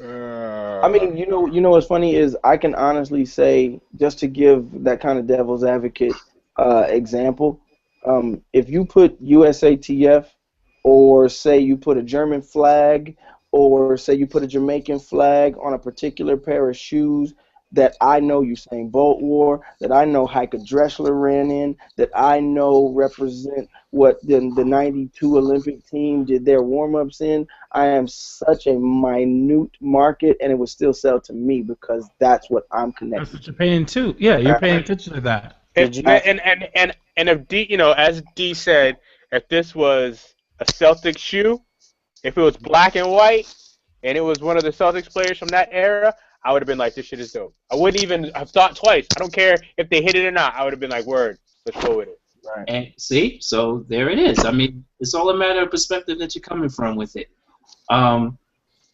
So now let's talk about, someone mentioned burn rubber. I think it was you, D. Yo. Yeah. Hey. What's up, bro? With that, what Ridiculous said, can't that be said for everything though? Like, because we bring that up, like, when, like, Ridiculous, like, goes in on that with things, but can it be said for everything though? Absolutely, because we are all part of a subculture in some way. We are all part of name any culture, and you can break it down into its subs to the very most minute atom of that culture. There's another one just below it. So you're right. That can be said for everything. So then it becomes a cross-reference of who your audience is and what your goals for moving it to that audience are. Do you want a museum piece that they won't touch, or do you want to sell 10 million units? So do you think that's just the mindset that they have? They're not thinking about to hit, put that last nail in the coffin every single time. When it comes to New Balance, I think they are the cool kids. They are too cool for school, and they absolutely are in that realm of, watch us make this almost untouchable, very highly specialized, cool stuff. Because most of the stuff, most of the things from New Balance that have a deep story usually is from a collaboration. Mm-hmm. Yep. And a lot of them resonate for New Balance or collaborations. They don't come. A lot of them don't come from internally. But was that fish stuff that they did a few years back? Was that them or was that a collabo? The what stuff? The fish tank. The shoe was looked like, and it was in the shoe. It looked like a fish. Remember that? Mm. They had those different colorways. Can't remember offhand. D, what was that? Pull something up to show us. I don't remember what it was called. Do you remember that? No, I'm not. I'm drawing a blank. But to Tariq's point, this next shoe from Burn Rubber, another one that has, a bit of significance to those who know what this is all about, telling a story about Vernors. Now, is that beer or is it soda? Because I've never seen it before. I don't know what it is either. Soft drink. Yeah, it says it's soft drink. Soft drinks. So I guess it looks to me like ginger ale. Yeah, it does. Yeah. Is it very Detroit, I guess? Yeah, very, very much Detroit. It says it's the creation of Detroit pharmacist James Verner in 1866. Verner's is described as the oldest surviving ginger ale brand in the United States. Okay. What does that 5 stand for? Do we know? Is there 5 not embedded, but embossed on the tongue? Did I say 5? Yes, it looks like it does. Let's see here. Yes, that's 5.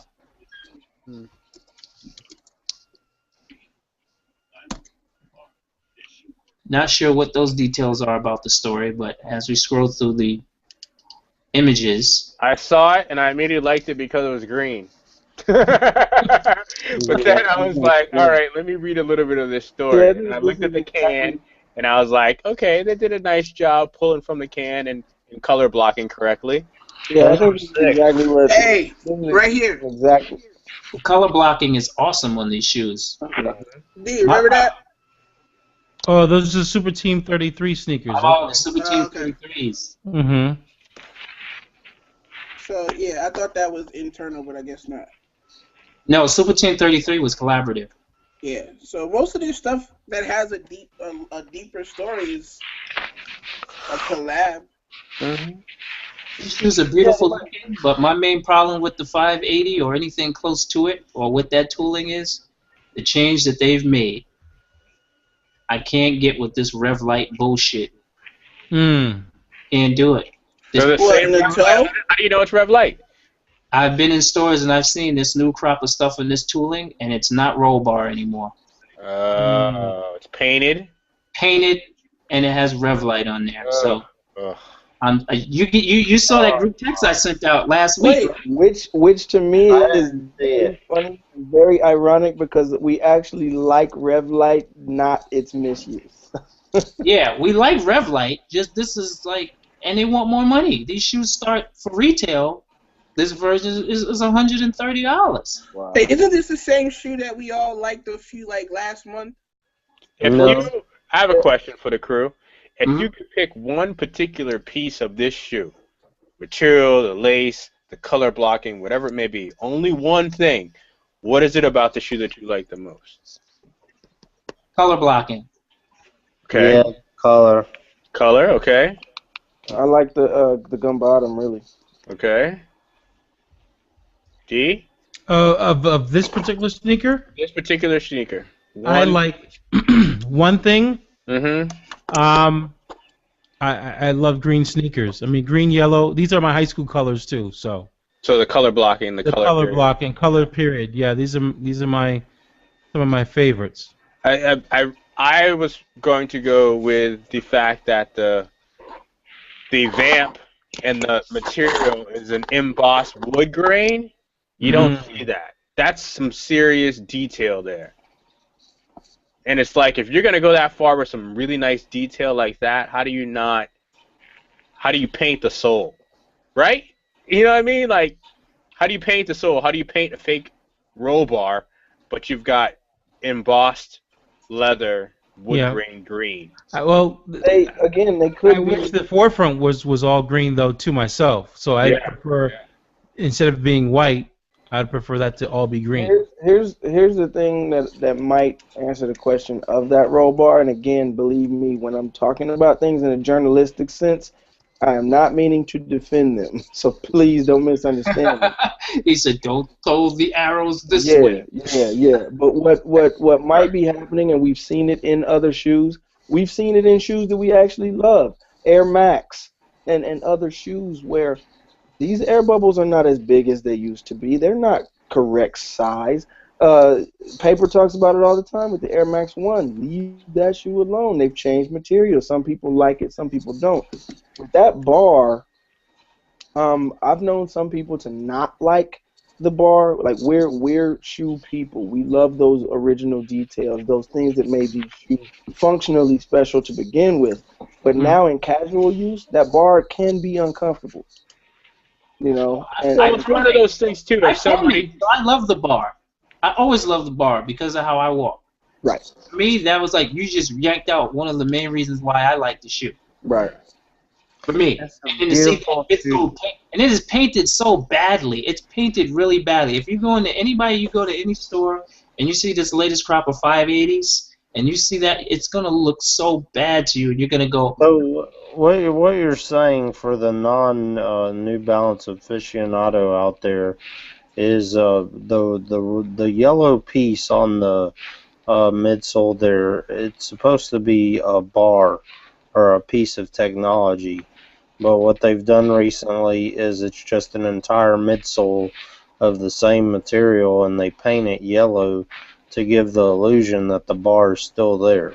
And that non-aficionado might actually A, not realize it, B, not care, and C, sometimes when you pull technology out of a shoe because it's not being used in the way it was intended, it actually gets more comfortable. If I'm going full bore in a pair of Zooms, double stack that shit and put it front to back, toe to heel, you know. But if I'm just standing around and I'm not performing in that shoe, double stack Zoom can actually be uncomfortable because it pushes back on you. So just put it halfway through the shoe, arch to heel. I might be standing a few hours. Like, I get it. We don't like it, but devil's advocate, I can understand why they might pull. Now having it be the same price, I don't agree with. You know? Bottom line, that goes back to D's comment. If you're gonna paint it and if it's gonna be one piece, just paint the whole thing green. Right. Who are you trying to kid? Just make the whole thing green and let. I beg to differ, and hear me out on this. This is the one point I will differ with. This shoe alone. That is not a functional piece of different technology in that shoe, and we all love the ZX. Right. Even the original. And these pieces on these shoes can be painted to make them look as if they are adding more comfort, function, a plug-in, or whatnot, but it's not the case. It's really not the case. Now, if they were to change this thing and make it foam, now we're talking there's a difference. Right. But So, to their credit, they'll never do that.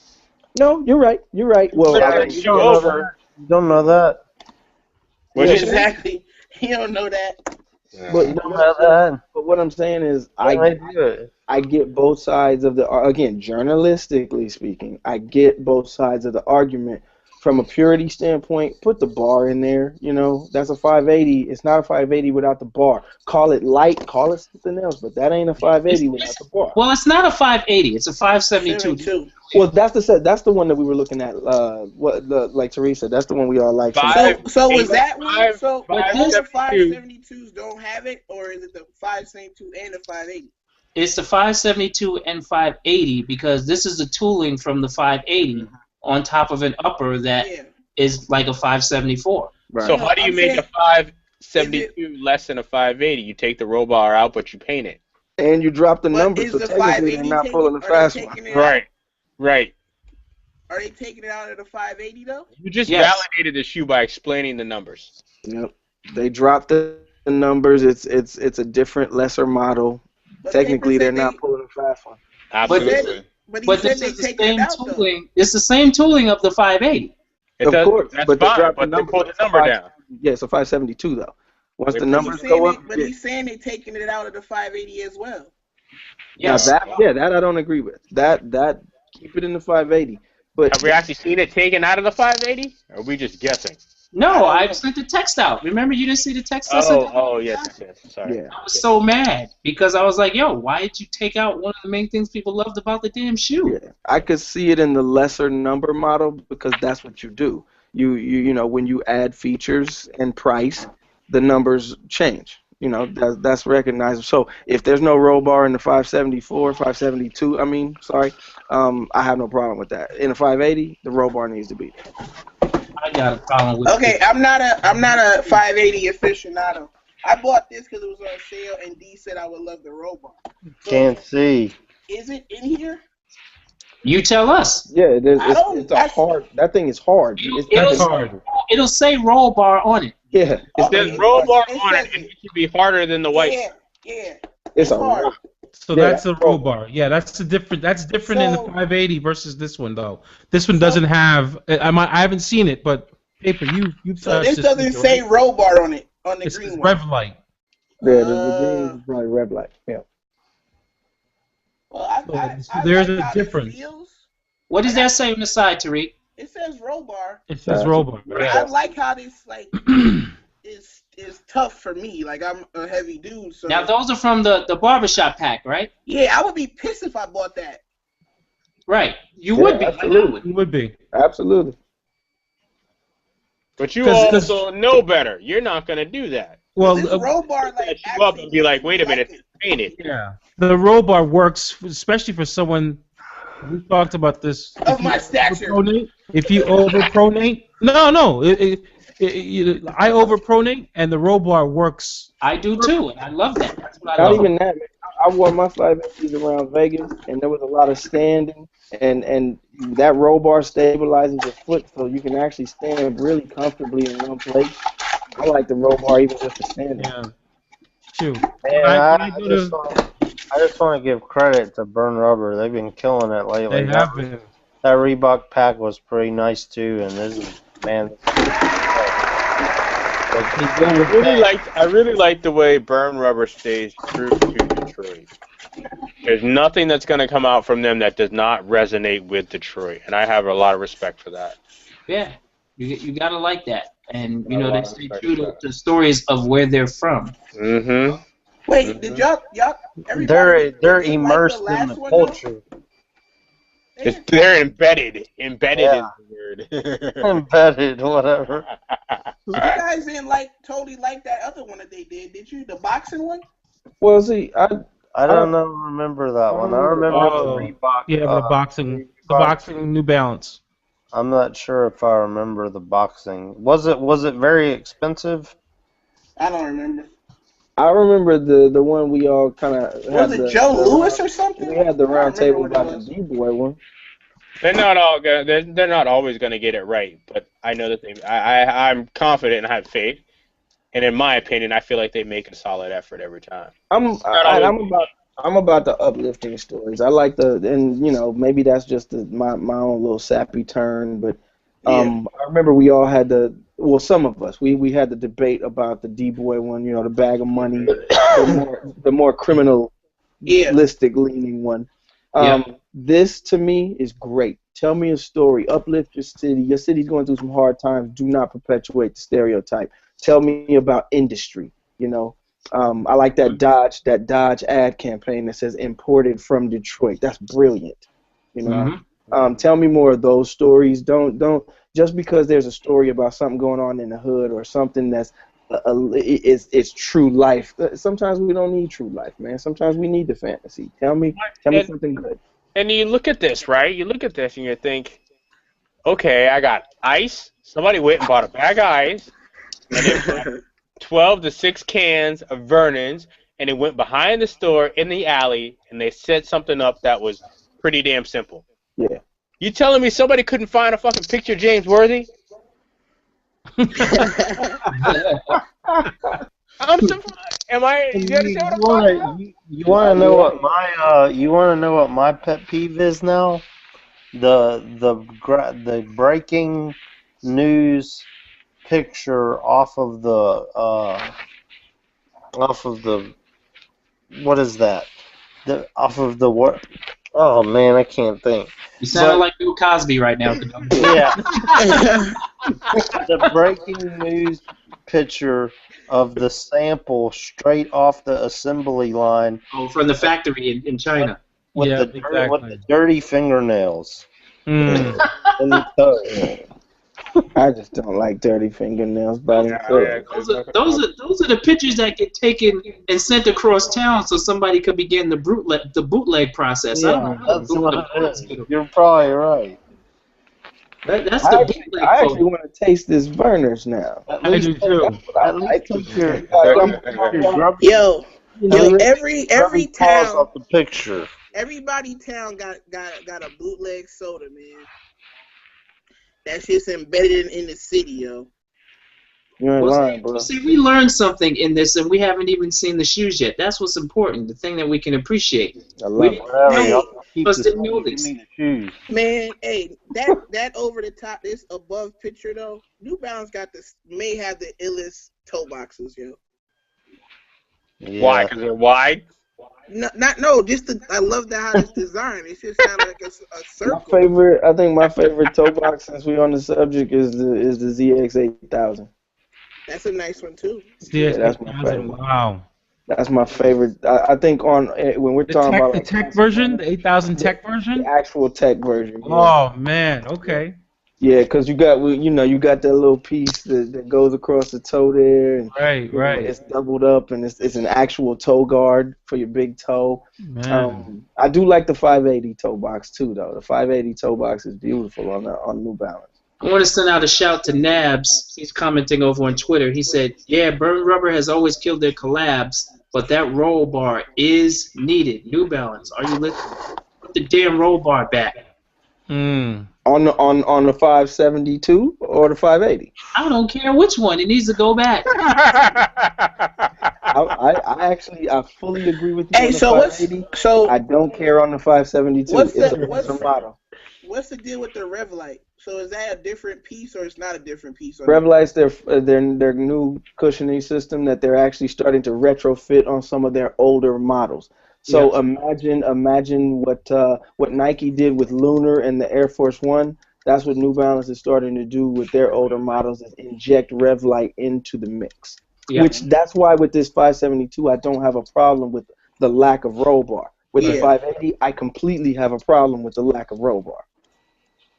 This is an injected model. This is not, as we talk. Original, yeah. Exactly. This model was shoved into the line in a number sequence that makes perfect sense for it to be lacking some of the details of a higher number. So to clarify that, Tariq, your New Balance that you have, that 580 you have, that white midsole is compressed EVA. Yep. It is heavy. And it also has a roll bar in it, and that roll bar is what's called TPU, and it's thermoplastic urethane, and that's very heavy. So in order for New Balance to keep up with compressed EVA to go to Lunar like Nike did, all New Balance did was call their midsoles Rev Light, and they injected a little bit of air or another chemical into the compressed EVA to make it a little bit lighter. So it's still marshmallow fluffy, but it's a little bit lighter, so they can call it Rev Light. Which to me is why I don't have a problem with the 572, because it is an injected model. It's a new model based on an old silhouette and an old numbering system. So a Rev Light midsole on a 572, best of luck to you. A Rev Light midsole on a 580?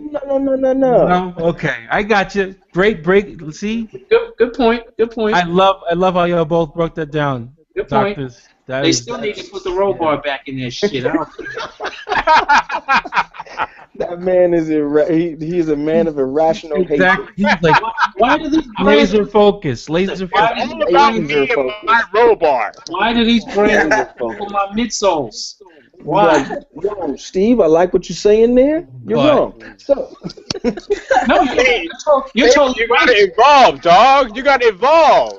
You're totally right, Steve. I just want website now. You're modeling now. You gotta evolve, man. You're totally right. I want roll bar though. It's not. You know what? I agree so you don't want that? That's why I'm not buying no 580s, and I'm not buying no 570s. You lucky. I walked in snow earlier, and that shoe had to dry. It's out of because I would have threw up that Lunar Max 1. Hey, Paper. Hey, Paper. Oh, yeah, I commented on your Instagram picture today. I was like, "Where Paper at?" He was somewhere mad. Totally. He heated just for bringing it up. I'm glad you walked in the snow with your Lunar. I love it. I walk all over the snow in them. There's only one shoe I agree with Lunar being used in these days, and that's in an Air Force. No, I don't like it. It made it so much lighter. But I don't really have that personal connection to Air Force Ones like that. I guess that's why I like it. Oh, see that. He said, why are you making the Jello pudding face? That's the funny. You're wrong for the reference. That's a funny. I don't think they've handled. I don't think they've handled that Air Force One line as well as it should have been, because all of a sudden the original white on white with the polyurethane midsole is now super popular all over again. Hold on a second, y'all. Tariq is about to drop tracks. That's the hipper shoe.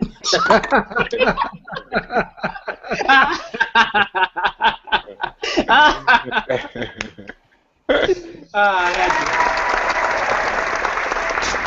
that was awesome setup, Tariq. Wow. Jeez. You silly, man. You got issues, brother. All right. Do we have time for one more, or we call it an episode? So Let's do one episode. Let's do one more. Let's do one more. One more. Let's do one more. We don't talk about throw it up real quick. Throw it up, somebody. We'll keep it quick. I promise. We'll keep it quick. Which one is it? Where are we going? Ooh, okay. Let's talk about the tubular. Since it's about to drop next week. Ooh, we already high on these. Let's not talk about the tubular. Why not, bro? Why you mad? Because you're gonna get mad at the tubular because they're gonna run the tubular in the ground just like they ran the Roche into the ground. No, this shoe is. Yo, they reaching with the Roche now with all these new robotic looking panels and shit on there. Yeah, it's looking stupid. Jesse, so why do we love the tubular? It's a sexy look. The same reason we love the Element. Same reason we love the Element Refine. It's the Element times 2. Yeah, it's comfortable and it's a sexy looking shoe, yo. In every color. Sexy shoe. God, that shoe is. It looks like a Roche to me. Not even close. Not even close. Not close. Why? Not even close. They got some polyurethane, some TPU on the top and give it some structure. Stop. You just described every single shoe, so you hate everything? What? All I know. What are you talking about? I got one pair of polyurethane structure. You just named shoes. No. The upper of a Roche has no polyurethane in it, right? Bruh. Okay, look. If you are a ZX fan, look at that 3-tab in the middle there. Fan, so we're not, I am. I'm not. I am. Okay, so don't ask me if I'm a ZX fan. But you asked why are we so high on this shoe? Yes. If it's got pieces that you don't like, then step. I didn't say it's got pieces I don't like. I just want to know why you like it so much. Dude, I'm telling you, you just answered my question with something you hate. I said that 3-pound piece in the middle there. Can somebody put up a picture of the shoe so we can look at this damn? I'm about to put it up right now. I'm about to put it up right now. This shoe right here, I love because of, oh man, where's my screen share? Come on now, act right. The reason that this shoe is definitely one of my favorites is it's pulling from both the current, which is their it's got pieces of that Element that's there. That middle piece of lacing, the little white tab there, is a direct pull from the ZX 8000 line.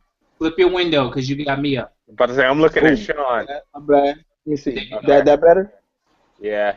Cool. Yeah, Take down that Soul Collector thing. Soul Collector ad. Oh, man. I keep getting off it. Okay, so this piece right here, direct pull from a Heritage. Let's see Sean. I am a direct pull from Heritage, but I think we are. Still why is my I don't know why my screen share keeps doing that to me. Hold on. Hey, is the shoe in its own tab? It should be in its own window, not a tab. No, it is. I got it now. I had to restart the screen share. I'll share it right now. There we go. I mean, I think it's a matter of style and taste, Jesse. I mean, if it's something that you don't like, then that's, like I said, that's shoe. I think I brought the attention to it when I showed it to you guys. I like it. Yeah, you did. I like it a lot.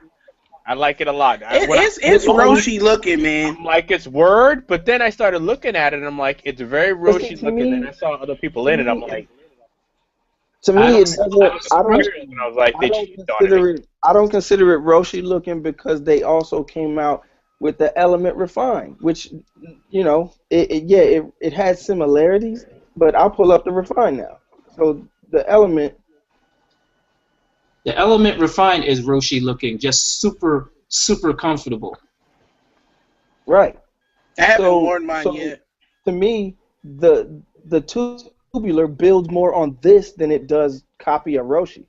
Okay, wait a minute. Whoa, we're gonna slow down here. Hold on. Okay. The shoe that you have, that you bought when you were with me, is a Boost, correct? I bought a Boost when I was with you. Right? Is that seamless weave Boost, right? Yes. Okay, so this shoe here is a little bit of a takedown from that with, it's not a Boost, but it's just a solid midsole, right? Yeah, this is the prime. But I would not put these in the same category with that woven Boost simply because it has a woven upper. Right. This is prime knit. This is prime knit. What's the bottom? It's The one bottom piece, is just, right? Yeah, the bottom is very. just This shoe here is very Rocher-like. Can we agree to that? Yeah. Yes. Okay. All right. Yeah, So what's the but now difference I'll between this shoe and the tubular? Much different. Look at him. Much more substantial shoe. Right. You got a lot more structure in the upper, correct? Yeah. Right. It's an evolution of what they tried to do with the shoe you just showed me. Yeah. No, I don't see that. I think it is.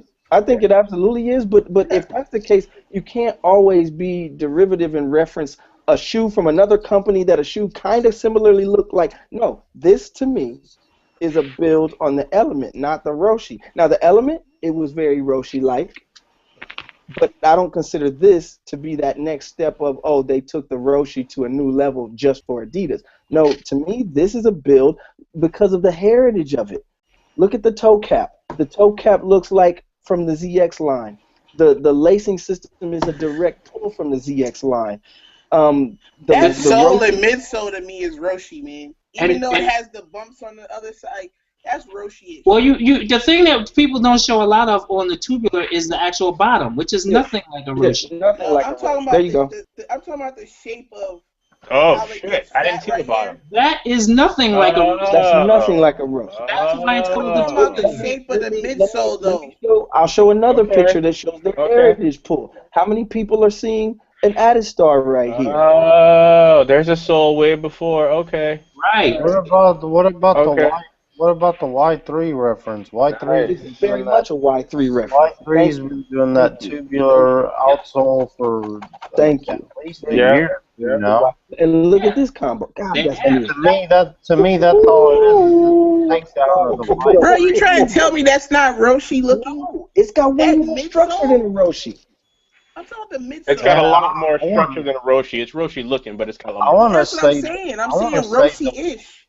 But that's my point. Is at what point do we stop referencing another shoe? It's polyurethane. It's injection molded polyurethane. Reason why people are referencing this shoe because that's the shoe that is kind of like the top of the food chain in this like bracket.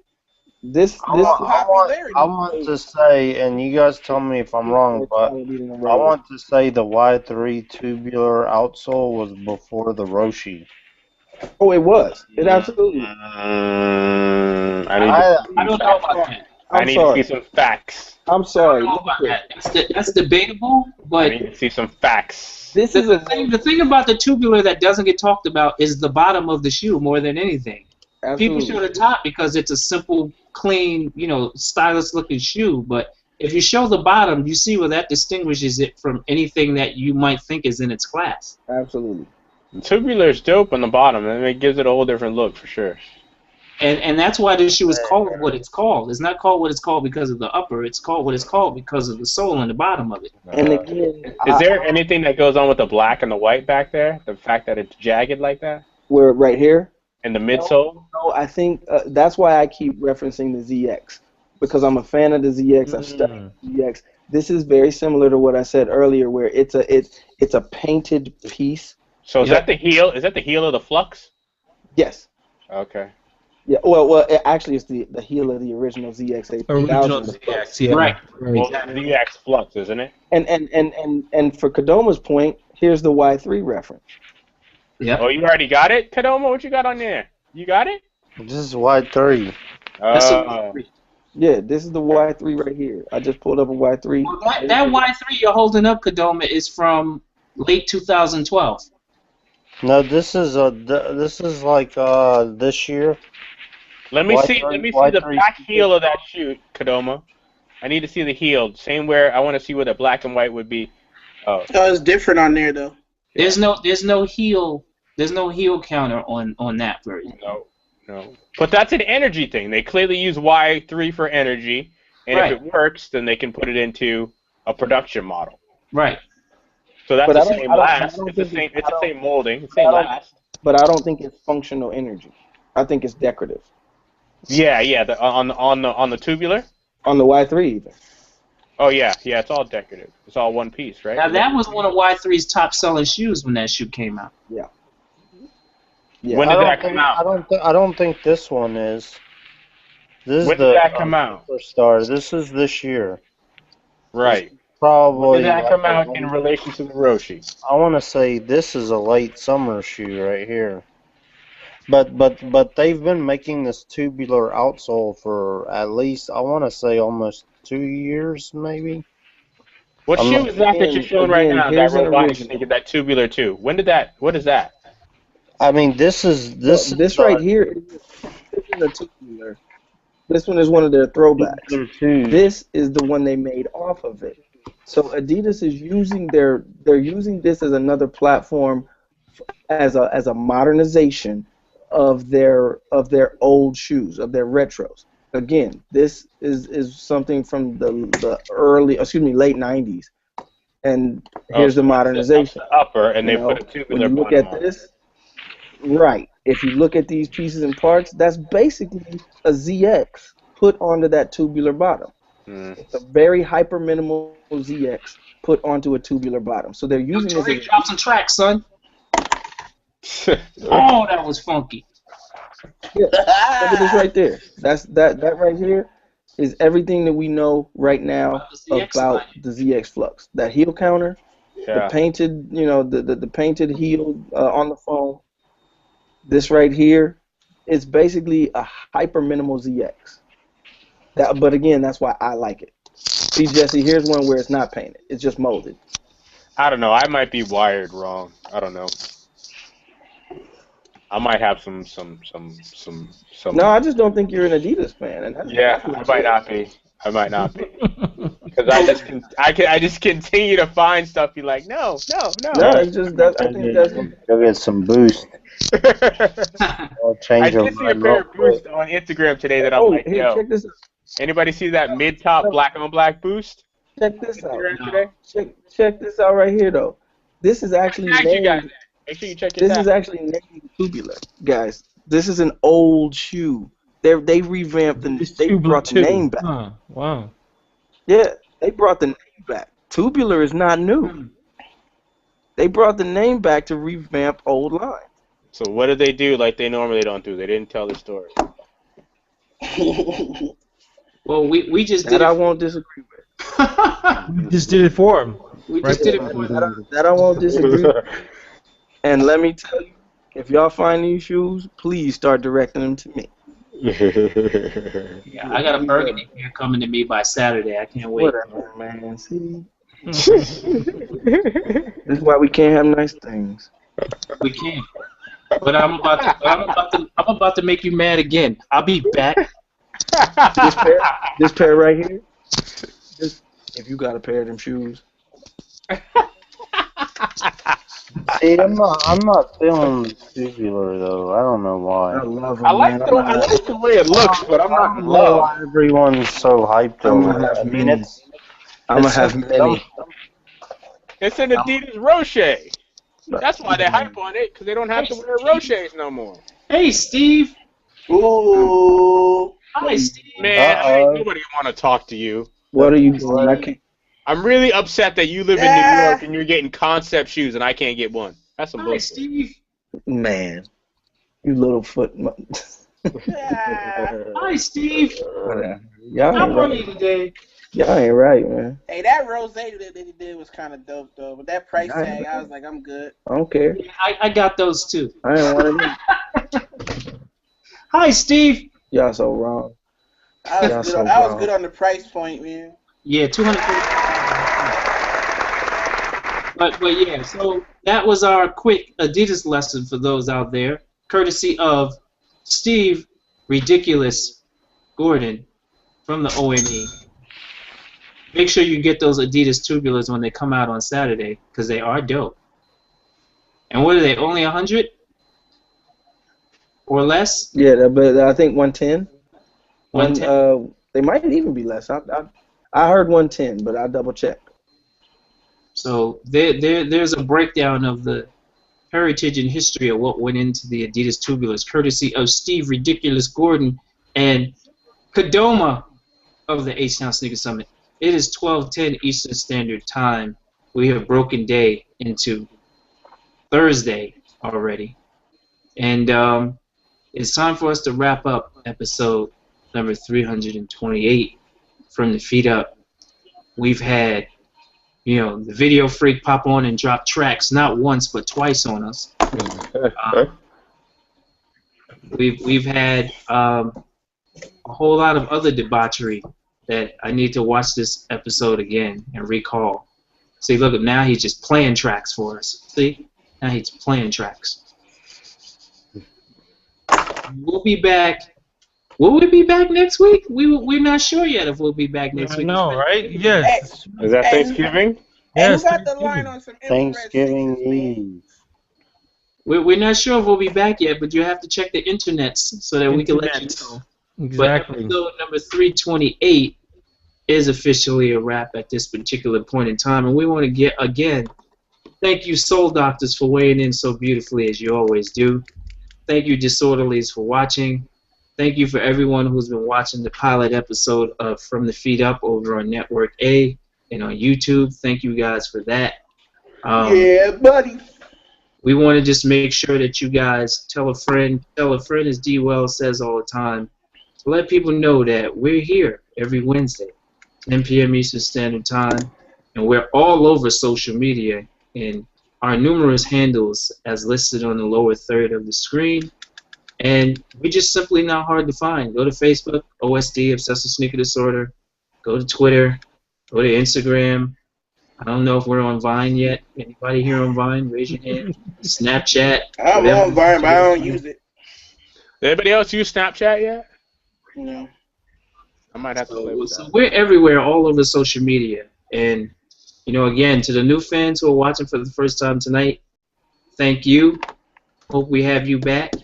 And for everybody who's been riding with us for 7+ years, of course, we thank you also. We'll be back. Keep checking the internet so that we can tell you exactly when. So, D. Wells.